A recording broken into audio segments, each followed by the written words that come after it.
Close your eyes for a moment and try to place yourself somewhere that no longer exists. Not a ruin, not a museum reconstruction, not a Hollywood set with togas and marble columns. The actual thing. A city of 1 million people in the 1st century AD, at a time when the next largest city in the Western world held perhaps 100,000. A city with heated public baths, a postal system, concrete apartment buildings 8 stories tall, a welfare program that fed 200,000 citizens monthly, indoor plumbing in the homes of the wealthy, and a sewer system so well engineered that significant portions of it are still functional beneath modern Rome 2,000 years later. A city that had, by any reasonable measure, solved problems that would not be solved again in Western civilization for another 1,500 years. This is not legend. This is not mythology. This is the forensic record of what daily life actually looked like in Rome during the period historians call the Pax Romana, the Roman peace, roughly 27 BC to 180 AD, the 2 centuries during which the empire reached its greatest territorial extent, its highest population, its most sophisticated infrastructure, and its most complex social organization. 2 centuries during which a Roman citizen living in the city could expect a quality of material life that would not be matched in Europe until at least the 18th century, and in some specific respects, not until the 20th. What follows is not a political history. It is not a military history. It is an attempt to answer the question that histories of Rome almost never ask directly. What did it actually feel like to be alive there? What did you smell when you walked out your door in the morning? What did you eat for breakfast? What did your city sound like at 3 in the morning? What happened when you got sick? What did you do on a Tuesday afternoon when you were not working? What was the texture of ordinary life in the greatest city the ancient world ever produced? Let's start before dawn. Because Rome at night was a different city entirely from Rome in daylight, and the difference tells you something fundamental about how the city actually functioned. Julius Caesar had banned wheeled vehicle traffic inside the city walls during daylight hours sometime around 45 BC, a regulation that persisted through the imperial period with modifications. The practical reason was simple. A city of 1 million people in an area roughly the size of a large modern neighborhood, with streets rarely wider than 4 or 5 meters, would have been completely paralyzed by cart traffic competing with foot traffic during the day. So the carts came at night, the delivery wagons, the construction materials, the food supplies for the markets, the refuse collection. Rome at night was loud with the sound of iron-rimmed wheels on stone, the shouts of drivers, the bellowing of oxen, the crash of timber being unloaded. The poet Juvenal, writing in the late 1st and early 2nd century, complained bitterly about the impossibility of sleeping in Rome. The wagons thundering through narrow streets, the noise of the crowd even in the small hours, the constant, unrelenting sound of a city that never fully stopped. Insomnia among Rome's population was so common that it appears repeatedly in the literature, not as a medical complaint, but as a simple fact of urban life. The smell hit you before the sound faded. Ancient Rome had no garbage collection in the modern sense, no sewage treatment for the majority of residents, no refrigeration. 1 million animals, including horses, oxen, pigs, and chickens, living within the city boundaries, and a summer climate that regularly reached temperatures at which organic matter in an Italian city becomes aggressively fragrant. The Cloaca Maxima, the great sewer built originally in the 6th century BC and expanded repeatedly through the Republic and Empire, drained the low-lying areas of the city and carried waste to the Tiber. But it served only the areas it passed through. The Subura, the dense low-income neighborhood in the valley between the Esquiline and Viminal hills, had no sewer access for most of its buildings. Residents of upper-floor apartments in 6- and 7-story insulae, the apartment blocks that housed the majority of Rome's population, emptied chamber pots out windows into the streets below. This was technically illegal under Roman law, which required advance warning to pedestrians, but the law was observed with the same rigor that jaywalking laws command in modern cities. You walked close to buildings and you watched upward. The smell of the Subura on a hot August morning was something that Roman writers mentioned with a consistency that suggests it was genuinely impressive, even by ancient standards. And yet, hold that image next to what else existed simultaneously in the same city, and you begin to understand the profound contradictions that made Rome what it was. 3 blocks from the Subura, the Baths of Trajan covered an area larger than many modern city blocks. They were open to the public. The entry fee was 1 quadrans, a fraction of the smallest daily wage, and on many occasions, entry was free entirely, paid for by an emperor or wealthy patron as a public gift. Inside, a Roman citizen of any class could access a sequence of heated rooms, the tepidarium at moderate temperature, the caldarium with its hot pools and steam, the frigidarium with its cold plunge, all fed by an aqueduct system delivering water at pressures and volumes that the engineering of the ancient world should not, by any prior understanding, have been capable of sustaining. The baths were not merely for washing. They were the social infrastructure of Roman daily life, the place where business was conducted, where gossip moved, where you encountered your neighbors and your social superiors, and your clients and your rivals. in a setting stripped of the formal hierarchies that governed every other public interaction. A senator and a freed slave used the same pools, not at the same time, on the same day, with the same access. Rome was profoundly hierarchical in its social structure, but the baths were a space of relative leveling, and their existence as a daily institution for the city's entire population is one of the things that most clearly separates Rome from every other ancient civilization and from medieval Europe. By the time you emerged from the baths in the early afternoon, the city's food economy was in full operation, and the food available in first-century Rome was genuinely remarkable in its variety and sophistication, though distributed with massive inequality depending on your position in the social hierarchy. If you were wealthy, your morning had begun with a light breakfast, jentaculum, taken at home. Bread, probably from one of the city's hundreds of professional bakeries, since home baking was uncommon in a city where fire risk in apartment buildings was catastrophic and constant. Olive oil, cheese, dates, honey, perhaps eggs. The bread was leavened, made with a sourdough starter, and Roman bakers had developed sufficient skill that multiple grades and types of bread were available, from coarse dark bread for the poor to fine white bread for the wealthy, that would not disgrace a modern artisan bakery. The main meal was in the evening, the cena, and for a wealthy Roman household it was an event that could last for hours and involve courses of a sophistication that requires some effort to square with a civilization 2,000 years old. Apicius, the Roman cookbook compiled sometime around the 1st century AD, contains recipes of genuine complexity. Sauces built on garum, the fermented fish sauce that was Rome's universal flavoring, and that food historians have compared in function to modern Southeast Asian fish sauce, combined with honey, wine reductions, spices imported from India, pepper, cumin, coriander, and herbs grown in kitchen gardens, roasted meats, boiled vegetables, fresh fish purchased that morning from the markets near the Tiber, shellfish, game birds, desserts of fresh and dried fruit, honey cakes, wine. The wealthy Roman table was cosmopolitan in a way that reflects the empire's geographic reach. Pepper came from India, dates from North Africa, wine from Gaul, from Greece, from Spain, from the volcanic hillsides of Campania, olive oil from Spain and North Africa in quantities so large that the Monte Testaccio, a hill in Rome composed entirely of discarded amphorae, contains the broken remnants of an estimated 53 million olive oil containers. If you were poor, and the majority of Rome's population was, by any modern definition, poor, your food situation was different, but not as desperate as the urban poor of later historical periods. The Roman state operated a grain dole called the annona that provided subsidized or free grain to approximately 200,000 male citizens of Rome. This was not charity in the modern sense. It was a political institution, the product of decades of populist legislation, and its recipients were citizens exercising a right rather than supplicants accepting a gift. The grain was typically wheat, ground at home or taken to a public mill and made into bread or porridge. Pulse, a thick grain paste that was the staple food of the Roman poor, and that Roman writers describe with the same mixture of contempt and nostalgia that comfort food always generates in people who have moved beyond it. Beyond the grain dole, the poor ate at thermopolia, the Roman equivalent of street food counters, of which Pompeii alone contained over 80, their stone counters with circular holes for heated vessels still visible in the excavations. Hot food, stews, wine, bread, available at prices calibrated for the daily laborer.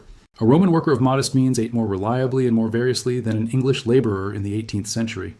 The working day in Rome began at sunrise, and the social architecture of the morning was governed by an institution that has no modern equivalent, the salutatio. Every morning, the clients of a wealthy patron, freedmen, poor citizens, businessmen seeking favor, anyone who had a relationship of obligation or aspiration with a member of the upper classes, gathered at the door of their patron's house from before dawn to pay their respects when the patron emerged. In return, they might receive the sportula, a small basket of food or its cash equivalent, access to the patron's influence in legal or business matters, or simply the maintenance of a relationship that provided social protection in a city where who you knew determined almost every outcome that mattered. The streets of the wealthy residential neighborhoods of Rome in the early morning were crowded with men in togas moving from one patron's house to another in sequences that could occupy the entire first part of the day. Juvenal describes this circuit with the bitter precision of a man who has done it and resents having had to. The patron barely acknowledges you. You receive a coin worth barely enough for a dinner. You come back tomorrow. The social hierarchy of Rome was rigid in its formal structure and surprisingly permeable in its practical operation. At the top sat the senatorial class, the roughly 600 families whose male heads held or had held senatorial rank, who owned vast agricultural estates across Italy and the provinces, who occupied the highest magistracies of the state, and whose collective wealth was incomprehensible by the standards of the people below them. Below them, the equestrian order, the business class of Rome, the men who ran the tax collection contracts, the grain shipping, the banking, the large commercial enterprises that the senatorial class disdained in public and depended on in practice. Below them, the citizen body, stratified by wealth and connection, but possessing the fundamental legal protections of citizenship: the right to vote, the right to a trial, the right to the grain dole. Below them, the freed slaves, liberti, who occupied a legally defined and socially complex middle ground, citizens of a sort, but carrying the permanent social mark of former servitude. Their children, however, born as full citizens with no legal disability. And at the bottom, the slaves, perhaps a third of Rome's population, whose legal status as property rather than persons was absolute in theory and complicated in practice by the range of roles they occupied, from agricultural laborers worked to death in conditions of pure brutality to educated household slaves who managed their owners' finances, tutored their children, and in some cases accumulated enough personal savings through the peculium system to eventually purchase their own freedom. The medicine of Golden Age Rome was sophisticated beyond what most people expect, and limited in ways that are sobering to contemplate. Galen, the physician who dominated Roman medical practice in the 2nd century AD and whose influence on Western medicine persisted for 1,500 years, was operating within a theoretical framework, the Four Humors, that was fundamentally wrong about the mechanisms of disease, but was producing clinical observations of genuine value through careful empirical practice. Roman military medicine was organized, well-funded, and operated field hospitals called valetudinaria that have been excavated at multiple legionary fort sites, their ward layouts recognizable to modern eyes. The surgical instruments found at Pompeii include forceps, scalpels, bone saws, catheters, and specula that would not look out of place in a 19th century surgical kit. Roman surgeons performed cataract operations, bladder stone removals, and amputations with survival rates that, given the absence of germ theory and anesthesia beyond alcohol and herbs, are remarkable rather than primitive. But the fundamental limits were absolute. Without understanding of infection, without antibiotics, without the ability to manage surgical shock, without blood typing or transfusion, the Roman physician faced a mortality wall that no amount of empirical sophistication could breach. A wound that became infected in Rome in the 2nd century AD killed you at rates that a modern emergency room would find catastrophic. Childbirth killed Roman women at rates that modern obstetrics has reduced by approximately a factor of 100. Infant mortality was so high that Roman families did not name children until they had survived the first 8 days of life, a practice whose emotional logic is transparent and devastating. The average life expectancy at birth in imperial Rome has been estimated at somewhere between 25 and 35 years, a figure pulled down by catastrophic childhood mortality to a level that conceals the reality that a Roman who survived to adulthood could reasonably expect to live to 50 or 60. But the probability of surviving to adulthood was not high. Every Roman parent knew this in a way that modern parents in wealthy countries are mercifully protected from knowing. The countryside that fed Rome deserves as much attention as the city itself, because the agricultural economy of Roman Italy was the foundation on which everything else was built, and its structure tells you as much about Roman society as any monument. The Italian countryside in the 1st and 2nd centuries AD was a landscape of extraordinary productivity and visible inequality. The great latifundia, the large estates owned by senatorial and equestrian families, worked primarily by slave labor, produced grain, olive oil, wine, and livestock, on a scale that supplied not just Rome but export markets across the Mediterranean. The villa economy of Roman Italy, documented in the agricultural manuals of Cato, Varro, and Columella, was sophisticated in its organization, market-oriented in its production, and brutal in its treatment of the agricultural slaves who formed its labor force. Cato. The elder's advice on estate management includes instructions for calculating the minimum caloric intake required to keep a slave functional for labor, an optimization problem whose subject matter reveals the moral universe in which it was conducted. Alongside the great estates, small freeholder farms persisted in many parts of Italy, their owners the descendants of the citizen soldiers whose military service had built the Republic, now under constant economic pressure from the competition of slave-worked estates and the disruption of wars that took them away from their land. The tension between the great estates and the small farmers had been the central political conflict of the late Republic, the conflict that produced the Gracchi and their land reform programs, that contributed to the social wars and the civil wars, that ultimately resolved itself in the transformation from republic to empire, under conditions in which the small farmer had largely lost the political power to protect his interests. The Augustan literary program, Virgil's Georgics, celebrating the virtuous life of the Italian farmer, Horace's contentment with his Sabine farm, was partly a genuine cultural expression and partly a nostalgic ideological project, mourning a social reality that was already disappearing. The provinces that Rome administered across the span of the empire from Britain to Mesopotamia, from the Rhine to the Sahara, were not merely conquered territories. They were integrated into an economic and cultural system of sufficient sophistication that the question of where Rome ended and the provinces began became genuinely difficult to answer by the 2nd century AD. The Emperor Trajan was Spanish, his successor Hadrian was Spanish, Marcus Aurelius was Spanish, Septimius Severus, who would rule at the end of the Pax Romana, was North African. The Roman Senate in the 2nd century contained men from Gaul, from Spain, from Asia Minor, from North Africa, from Syria. Latin was the administrative language of the Western Empire and Greek of the Eastern. But beneath those languages, hundreds of local languages, local cults, local customs, and local identities continued to function, negotiating their relationship with Roman overlordship in ways that range from enthusiastic adoption to persistent resistance. Hadrian's Wall in northern Britain, built beginning in 122 AD to mark the northern limit of Roman administrative control, is one of the most visible physical expressions of the empire's limits. But it is also something else. The archaeological record of the wall and the communities that grew up around its garrisoned forts reveals a cultural hybrid that is genuinely surprising. Soldiers from the Balkans, from North Africa, from Syria, from the Rhine frontier, stationed on a windswept hill in what is now Northumberland, maintaining shrines to their home gods alongside the official Roman pantheon, eating food that reflects their regional origins, marrying local women, producing children who grew up speaking Latin with Northumbrian accents, practicing a religion that combined Mithraism from Persia with local British cult practices, and the official imperial cult of Rome.